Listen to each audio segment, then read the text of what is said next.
नमस्कार मित्रांनो, स्वागत आहे तुमचं आपल्या शेती आणि सरकारी योजना युट्यूब चॅनलमध्ये।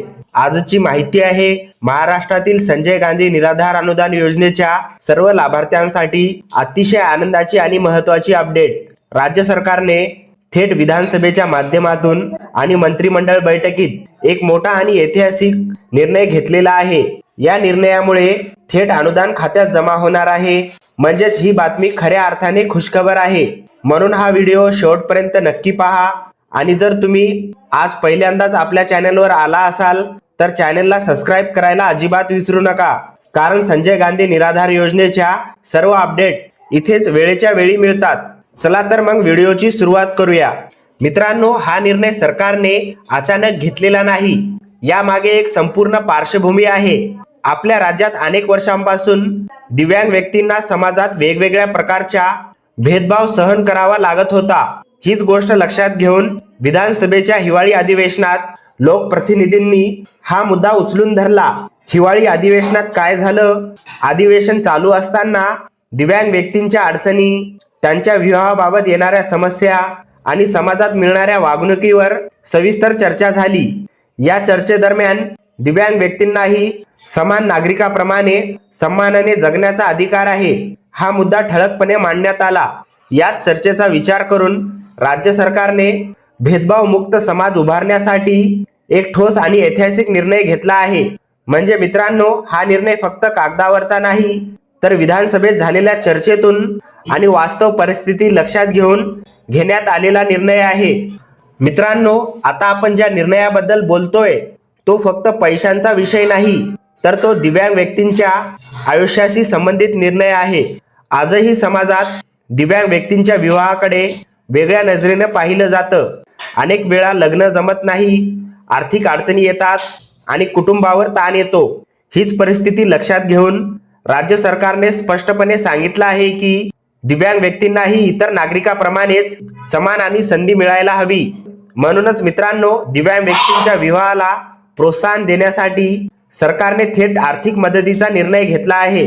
या मागचा उद्देश काय आहे? समाजातील भेदभाव कमी व्हावा, दिव्यांग व्यक्तींना आत्मविश्वास मिळावा आणि त्यांच्या आयुष्याची सुरुवात सन्मानानेच व्हावी, हाच या निर्णयाचा खरा हेतू आहे।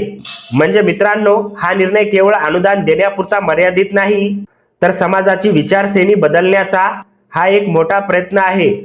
मित्रांनो, आता सर्वात महत्त्वाचा प्रश्न, अनुदान नेमकं किती मिळणार? कारण इथे अनेक लोक गोंधळात असतात, म्हणून मी अगदी सोप्या भाषेत सांगतो। पहिला प्रकार, दिव्यांग प्लस अदिव्यांग विवाह। जर दिव्यांग व्यक्तीचा विवाह अदिव्यांग व्यक्तीसोबत झाला तर राज्य सरकारकडून 1.5 लाख रुपये म्हणजेच 1.5 लाख रुपये थेट अनुदान दिलं जाणार आहे। म्हणजे मित्रांनो, लग्नानंतर ही रक्कम सरकारकडून थेट मदत म्हणून मिळणार आहे। दुसरा प्रकार, दिव्यांग प्लस दिव्यांग विवाह। आता दुसरा प्रकार समजून घेऊया। जर दोन्ही पती पत्नी दिव्यांग असतील तर सरकारकडून 2.5 लाख रुपये म्हणजेच 2.5 लाख अनुदान दिलं जाणार आहे।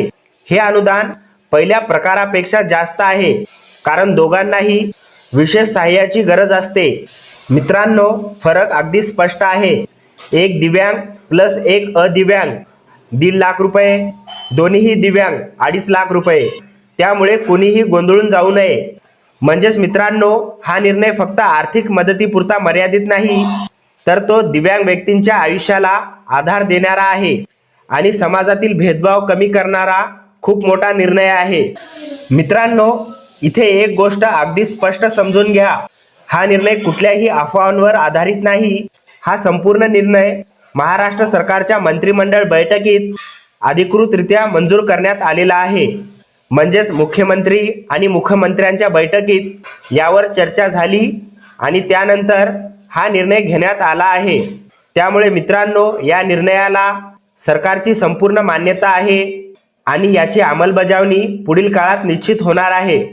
यामुळे फायदा कुणाला होणार? या निर्णयामुळे या योजनेसाठी अधिक लाभार्थी पात्र ठरणार आहेत, कारण वास्तवात आपण पाहतो की अनेक वेळा दिव्यांग व्यक्तींचा विवाह दुसऱ्या दिव्यांग व्यक्तीसोबतच होतो। ही परिस्थिती लक्षात घेऊन राज्य सरकारने विचार केला की जर दोन्हीही दिव्यांग असतील तर त्यांना अधिक मदतीची गरज आहे। म्हणूनच भेदभावमुक्त समाज उभारण्यासाठी आणि दिव्यांग व्यक्तींना समान संधी देण्यासाठी सरकारने हे अनुदान जाहीर केले आहे। मित्रांनो, आता इथे एक गोष्ट स्पष्ट समजून घ्या, हा निर्णय फक्त पैसे देण्यापुरता नाही, कारण पैशापेक्षा जास्त इथे माणसाच्या सन्मानाचा प्रश्न आहे। आजही समाजात दिव्यांग व्यक्तीकडे वेगळ्या नजरेनं पाहिलं जातं, पण सरकार जेव्हा अशा प्रकारचा निर्णय घेते तेव्हा समाजालाही एक संदेश जातो की दिव्यांग व्यक्ती ही समाजाचा समान हक्काचा भाग आहे। मित्रांनो, कोणावर उपकार म्हणून मदत मिळाली असं वाटणं वेगळं आणि हक्क म्हणून मदत मिळणं वेगळं। हा निर्णय दिव्यांग व्यक्तींना आत्मसन्मानाने उभं राहण्याची ताकद देतो। अनेक कुटुंबामध्ये दिव्यांग मुला मुलीच्या विवाहाबाबत भीती असते। हा निर्णय त्या कुटुंबांना धीर देणारा आहे आणि दिव्यांग व्यक्तींना पुढे जाण्यासाठी प्रोत्साहन देणारा आहे। म्हणून मित्रांनो, हा निर्णय समाजाची मानसिकता बदलणारा, दिव्यांग बांधवांना आत्मविश्वास वाढवणारा आणि भेदभाव कमी करणारा असा खऱ्या अर्थाने ऐतिहासिक निर्णय आहे। नक्कीच ही बातमी राज्यातील सर्व दिव्यांग बांधवांसाठी मोठी खुशखबर आहे। मित्रांनो, आतापर्यंत आपण जो निर्णय पाहिला तो नक्कीच खूप चांगला आहे आणि त्याचं स्वागत केलं पाहिजे। पण याचबरोबर सरकारकडे एक अत्यंत महत्त्वाची आणि गरजेची मागणी आहे, कारण राज्यात फक्त दिव्यांगच नाही तर संजय गांधी निराधार योजनेचे हजारो लाभार्थी आहेत।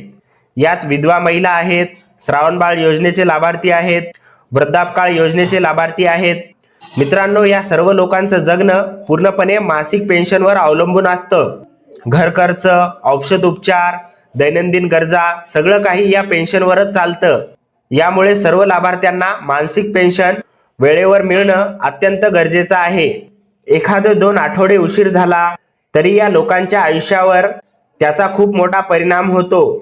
म्हणून मित्रांनो, आमची सरकारकडे एकच मागणी आहे, योजना चांगली आहे, निर्णयाचं स्वागत आहे, पण पेन्शन वेळेवर द्या।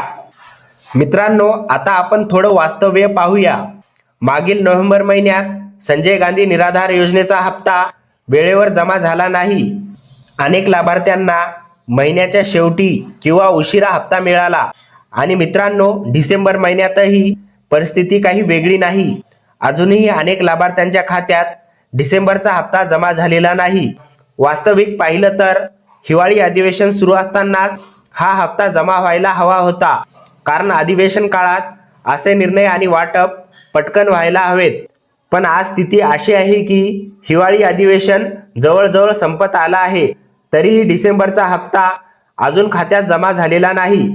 ही परिस्थिती लाभार्थ्यांसाठी खूपच अडचणीची ठरत आहे। मित्रांनो, आता एक महत्त्वाचा मुद्दा अगदी सरळ आणि सोप्या भाषेत सांगतो। अनेक दिव्यांग लाभार्थ्यांना मागील 3 महिन्याचे पैसे अजून मिळालेले नाहीत। हे 3 महिने कोणते? October 2500, November 2500, December 2500। म्हणजे एकूण किती झाले? 2500 प्लस 2500 प्लस 2500, एकूण 7500। ही संपूर्ण रक्कम अजूनही अनेकांच्या खात्यात जमा झालेली नाही। म्हणूनच आमची सरकारकडे स्पष्ट मागणी आहे की ज्यांना हे पैसे मिळालेले नाहीत त्यांना 3 महिन्याचे 7500 रुपये एकत्र खात्यात जमा करावेत। मित्रांनो, ही मागणी फक्त दिव्यांग लाभार्थ्यांसाठीच नाही, तर संजय गांधी निराधार योजनेचे इतर सर्व लाभार्थी ज्यांचे हप्ते थकीत आहेत त्यांच्यासाठीही आहे। मित्रांनो, आता सर्वात जास्त विचारला जाणारा प्रश्न, शासन निर्णय नेमका कधी येणार? याबाबत मी अगदी स्पष्ट सांगतो, सध्या या निर्णयावर अधिकृत शासन निर्णय अजून प्रसिद्ध झालेला नाही। म्हणजेच आता तरी तारीख जाहीर झालेली नाही आणि कोणतीही अधिकृत नोटीस आलेली नाही। पण लक्षात ठेवा मित्रांनो, शासन निर्णय येणं म्हणजे या निर्णयाची अंमलबजावणी सुरू होणं। ज्या क्षणी शासन निर्णय जाहीर होईल, हप्ता किंवा अनुदानाची तारीख ठरेल, त्या क्षणी मी तुम्हाला सर्वात आधी माहिती देणार आहे। कोणतीही अफवा, चुकीची तारीख किंवा अंदाज आम्ही कधीही सांगत नाही। अधिकृत माहिती आली तरच ती तुमच्यापर्यंत पोहोचवतो। म्हणजे मित्रांनो, सध्या GR नाही, तारीख ठरलेली नाही, अधिकृत माहिती आली की लगेच मी व्हिडिओ बनवून त्यावर सगळी माहिती सांगेल। मित्रांनो, आता अनेक जण विचारत आहेत की अर्ज कसा करायचा, कोणती कागदपत्रे लागणार, प्रोसेस नेमकी काय असेल। पण इथेच एक गोष्ट स्पष्टपणे समजून घ्या, सध्या या निर्णयासंदर्भात सरकारकडून अधिकृत प्रक्रिया जाहीर झालेली नाही। त्यामुळे आता अंदाजावर आधारित माहिती सांगणं योग्य ठरणार नाही. ज्या क्षणी राज्य सरकारकडून अर्जाची प्रोसेस, आवश्यक कागदपत्रांची यादी, पात्रतेचे निकष अधिकृतपणे जाहीर होतील, त्या क्षणी मी त्यावर स्वतंत्र आणि सविस्तर व्हिडिओ तुमच्यासाठी घेऊन येणार आहे. म्हणजे मित्रांनो, चुकीची किंवा अर्धवट माहिती न देता फक्त अधिकृत माहितीच तुमच्यापर्यंत पोहोचवली जाईल. जसं जसं सरकारकडून अपडेट येईल तसं तसं तुम्हाला लगेच कळवलं जाईल. तर मित्रांनो, व्हिडिओ उपयुक्त वाटला असेल तर व्हिडिओला लाईक करा, जास्तीत जास्त लाभार्थ्यांपर्यंत शेअर करा, तुमचं मत किंवा प्रश्न कमेंटमध्ये लिहा. आणि आणखी एक महत्त्वाची गोष्ट, अशाच दैनंदिन अपडेट तुम्हाला मोबाईलवर हवे असतील तर आमच्या व्हॉट्सअप ग्रुपमध्ये जॉईन व्हा. व्हॉट्सअप ग्रुपची लिंक खाली डिस्क्रिप्शन बॉक्समध्ये दिलेली आहे. त्यावर क्लिक करून आमच्या व्हॉट्सअप ग्रुपला जॉईन व्हा. आणि अशा सरकारी योजना अपडेटसाठी शेती आणि सरकारी योजना यूट्यूब चॅनेलला नक्की सबस्क्राईब करा. भेटूया पुढील व्हिडिओमध्ये. तोपर्यंत जय हिंद.